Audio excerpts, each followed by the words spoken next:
Hello again and welcome. This is Michael Pizzolla. I'd like to welcome you to this value capping video rant. And this is a very special one today. This is the 2014 Belmont Stakes rant.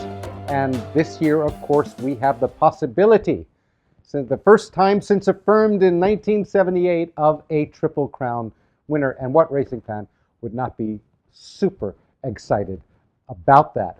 For those of you who have been with me from all the Derby prep race analysis that we've done through the Derby and the Preakness, thank you for taking this journey with me. For those of you who may not know who I am, my name is Michael Pizzolla. I am author of the best-selling book, Handicapping Magic, co-author of the book Pace Makes the Race. I am generally regarded as the creator and inventor of the original online racing form. And I'm currently publisher of the Post Time Daily 2.0, which is a great online past performance / racing form. It's customizable and tremendous. And also Black Magic Ultimate Handicapper software and the soon to be released ValueCapping software as well. So with all of that, I have to tell you that as a racing fan, I am super excited about the possibility of a Triple Crown winner. I have been to Secretariats and to Seattle Sloughs and to Affirm's Triple Crowns. I, was there physically at the at their Belmont Stakes. I went back 7 times since. So disappointing. Funny side was a heartbreaker because I called him to beat Empire Maker in the Derby, and I have. By the way, I just want to show you, just so you don't think it's all numbers with me. I do have a heart for this game. I have my tickets, not all of them were mine, from Seattle Slough. I don't know if the camera can pick this up, but I've got these framed. A $2 win ticket on the, how's that? I'm peeking from behind here. On the Derby, the Preakness, and the Belmont on Seattle Slough's races in 77. So for me, yes, as a racing fan, this is a very, very exciting thing. In fact, I just got off the phone with a dear friend of mine and one of the best minds about racing and structuring value bets that I know. And he's got the same name as one of the trainers and or jockeys in the upcoming Belmont Stakes. He has been asked for autographs. He has, and these are from so-called, from quote-unquote normal people who just haven't been interested in thoroughbred racing, seem to be getting interested again. Now, of course, there's the usual hype and marketing and silliness around the race. My dear friend, the late comedian Billy Hicks used to say, if you're into marketing, just go kill yourself. Because marketers are I won't use the language that he used because it was, let's say, a little harsh.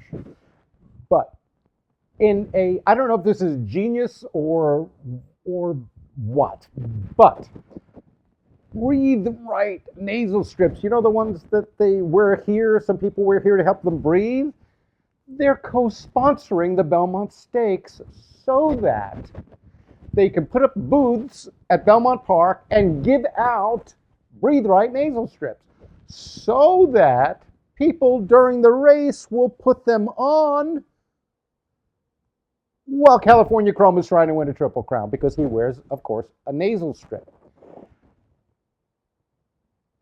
I thought at first when I read it, it was a prank, but apparently it's not.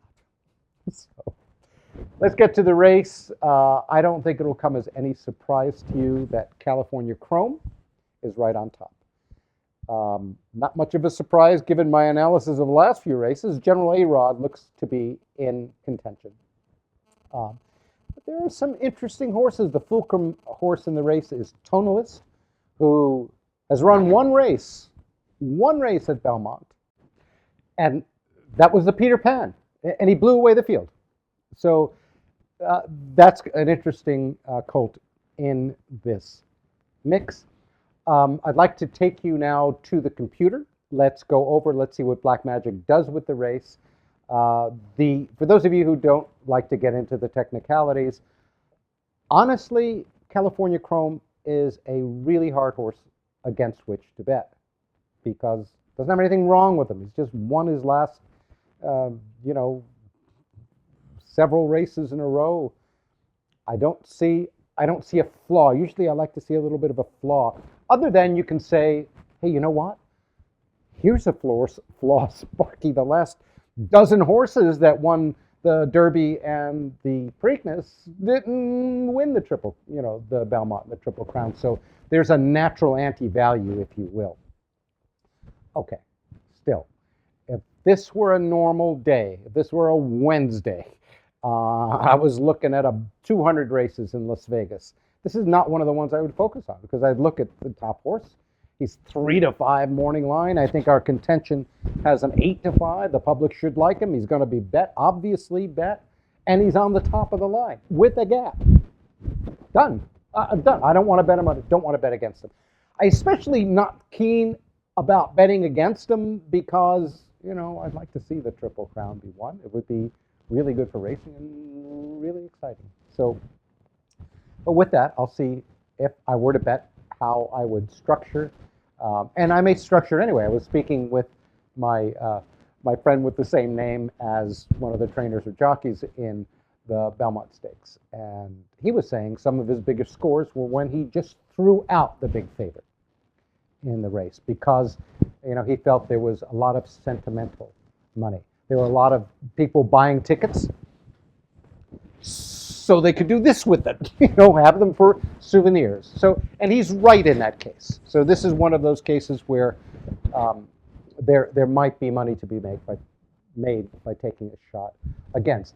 But I think overall, if we were to have a takeaway from this entire series, it is to bet when everything is right and the price is right as well, and not to bet just because it's a big race. This is very unusual. Everyone is going to be betting and rooting for California Chrome. Maybe a good chance to take a shot with some horses that admittedly are not as good or don't have as good numbers as California Chrome, like I did with General A-Rod in both the Derby and the Preakness, and try to get a disproportionate return because of the extra betting on California Chrome. So let's go to the computer now. I'll take you through my thinking of the race and show you what Blackmagic Ultimate Handicapper software does with it. So come on. Okay, so here we are at Blackmagic Ultimate Handicapper software. And by the way, I'm using an experimental version that allows me to both have Blackmagic exactly as those of you who use it have it, and also work on the new ValueCapper software. But what I'm using is plain vanilla Blackmagic Ultimate Handicapper software. This will come as no surprise to those of you who have been following the rants. California Chrome is right on top with a very big gap. Now, what do I mean by that? Well, the odds that the program gives it is 3-1. The next one down, General A-Rod, is 6-1. I mean, good gosh, that's a huge gap. The contention, which is what the public should do with it, is 8-5. That's conservative. Obviously, it's going to be closer to what the morning line is, or 3-5. Normally, when I see a horse like that, or colt, forgive me if I say horse instead of colt, you know what I mean. But if I see an entrant like that on top with a gap, the public should like it. The morning line maker really just loves it. I'm done. I don't like betting those horses. Obviously, won't bet those horses, but don't like to bet against them. Why? Well, in this case, the colt doesn't have any what I call anti-value. I mean, it didn't run a hard race last time or anything else. As a matter of fact, if you look at its last 6 races, it's kind of won easily. Now, yes, I know some observers said that perhaps this horse labored a little bit and did lose ground in the stretch and in the Derby and the Preakness, but good gosh, I mean, a mile and a quarter, mile 3/16, maybe it can be forgiven for that. And yes, the mile and a half of the Belmont is a true test of champions. Those of you, thank you very much, by the way, for your kind words. And I just, people have been saying, wow, it's been wonderful that Black Magic had California Chrome on top in these, Triple Crown races. And I'll just show you to remind you in the Preakness Stakes, it had it as a, big gap over Social Inclusion and General A-Rod. And of course, that was odds on, so that wasn't, not bettable. In the Derby, interestingly enough, California Chrome once again was on top, even though, it's 11-1 odds. I mean, so what are you going to do with that? And you're not going to bet it at 5-2, but nonetheless, it's on top. And we could go back. We can go back to its prep races and see. Let's look at the Santa Anita Derby, which was April 5th.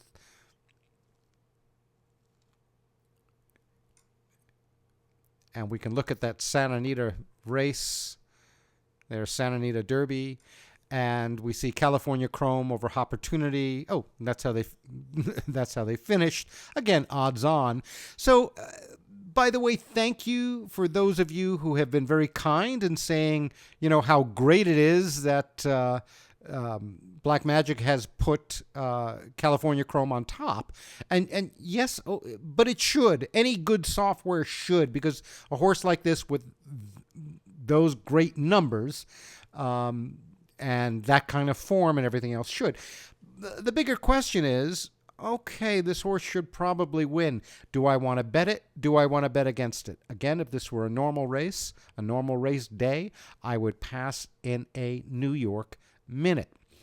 The first horse we will have to look at, or colt that we'll have to look at, is General A-Rod. Now, this is a colt that I bet twice, trying to beat California Chrome in the Derby and the Preakness. It is again second on my line. It has, patterns. It's S-Gal again, a stretch gain after a loss. It's got a number of good things going for it. My issue with it, the gap between 3-1 and 6-1. I mean, good gosh, that's a huge gap. Moving down the line, we see Tonalist. Now, this is interesting. Tonalist is a colt that's had 4 starts. Won its maiden at second asking. Didn't do so well in a modest allowance race at Gulfstream. And then in its very first race at Belmont at a mile and an eighth, I mean, just blew out the field in the Peter Pan. So it's also in the bold on Tonalist. It means that it's the fulcrum horse. This could be a real player in this race. We see medal count. This is a colt that should be closing into this race. But again, 9-1. And Wicked Strong, in spite of its name, should be running a little bit. And you got to give a little credit to those colts like Samrat and like Wicked Strong, who ran in the Derby and medal count for that matter, ran in the Derby and then skipped the Preakness. The only ones coming from the Preakness, California Chrome and General A-Rod. I'm not sure what Matterhorn is doing in the race. It's only won its maiden race. Matutsak, who's wasn't there a linebacker or lineman, defensive player back in the day? I think John Matutsak. Anyway, don't know what this colt is doing in the race. Belmont may see something in it that I don't. It is AP Indy and Bernardini and Mr. Prospector on the is the dam sire. So maybe they think that this colt can get the distance. It is a deep closer. Ran a very big late fraction last time, although the pace was a 1:16.2. And then we move further down the line. Commissioner, Ride on Curl, and Commanding Curve. These are all closers toward the back of the pack. So if we were to look at acupressure, California Chrome, General A-Rod, we see General A-Rod making a move. Again, this is all projected. And we see him as a closer as well. In the exotic patterns, we see General A-Rod showing up. So, I hate to do this, but if I were going to bet a horse, now, knowing what I know now about what happened in both the Derby and the Preakness, I'm obviously going to require a very big price to take General A-Rod again. Like what? 18 to 1 and up. Just off the top of my head. Oh, maybe I'd be tempted at 16 to 1. There you go. But I really want an overlay. If I'm going to take it, I'm going to box the 10 and 2 and then take it straight. Why? Well, it was just like Empire Maker and Funny Side. Everyone thought,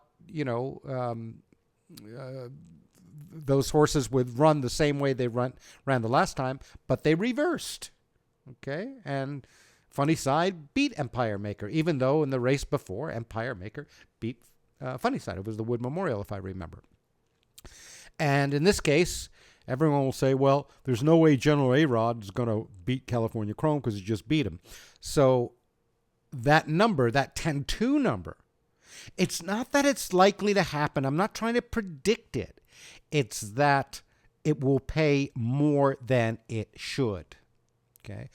Other colts that I'll use in the exotics are Tonalist, Metal Count, maybe Wicked Strong a little bit. I guess if I were structuring trifectas or 10-cent superfectas, maybe, I think I would take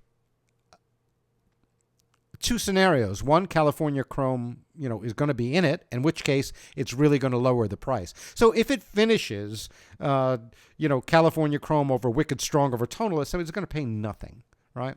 And that would be, if I were going to take a 5-horse box, I'd take the top 5, 2, 10, 11, 1, and 9.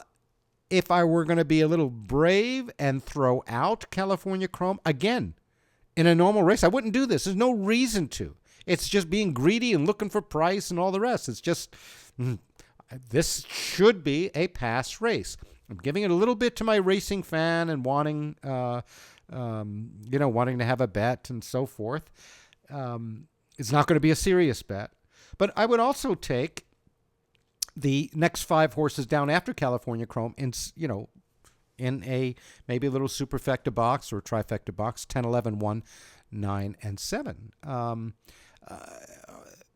Colts that could upset it. Well, if I say Tonalist is going to do well, I would do well to use the other colts from that race, which are Matterhorn and Commissioner.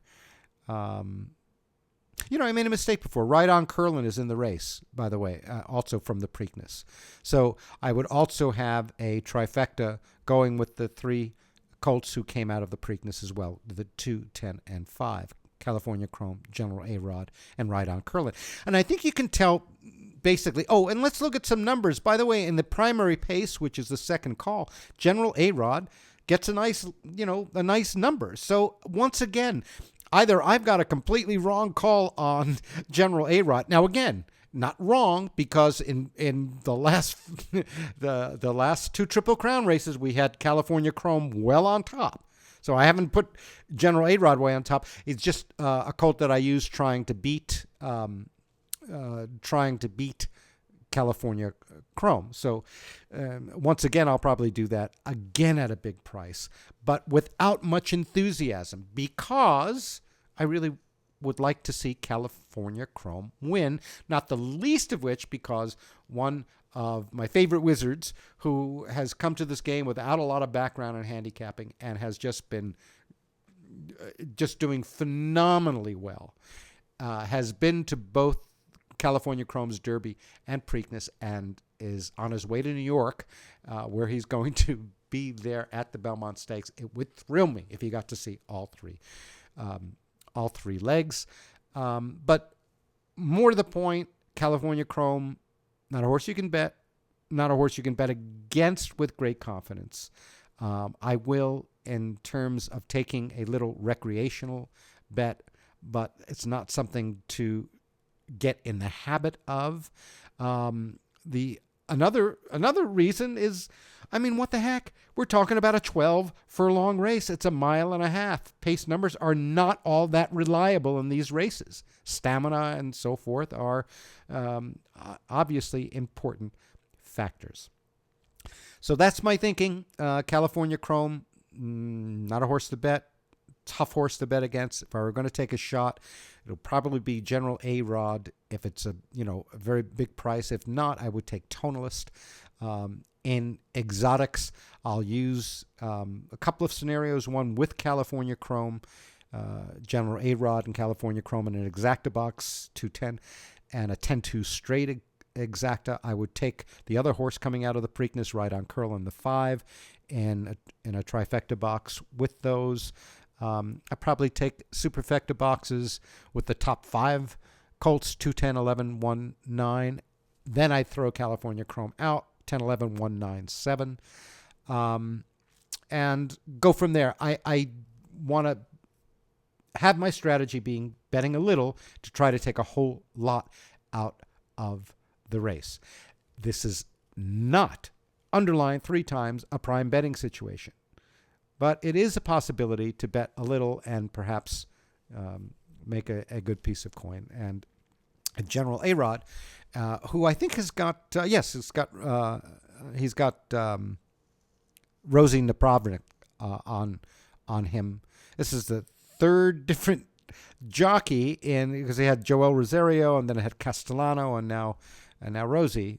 So hopefully she can keep him out of the same kind of trouble that it seemed to have. It was steadied in the Derby and shuffled back in the Preakness. So perhaps 3rd time is a charm.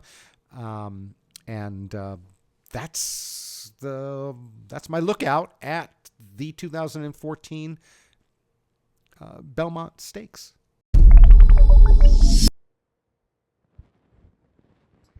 So that's it. That's my thinking on the 2014 Belmont Stakes. I hope that analysis was useful for you. I hope you take away from this entire series that not to bet just because it's a big race, but to bet because there is a reason to bet, a price to be had, some value to be had, a good investment to be had. Not to go, woohoo, look, I won. No. But we bet when everything is right, we're getting a good price. And we feel that the bet is making us. It's just so clear and so obvious that the bet, in effect, makes you. So until next time, I hope this finds you well. Thank you so much for your encouragement and support. You can find out all about everything at www.posttimedaily.com. You can always drop me a line at michael@posttimedaily.com. Thank you so much for your support and your encouragement. And until next time, this is Michael Pizzolla saying, be well, take care, enjoy, good luck this weekend, and above all, let the bet make you. I'll see you soon.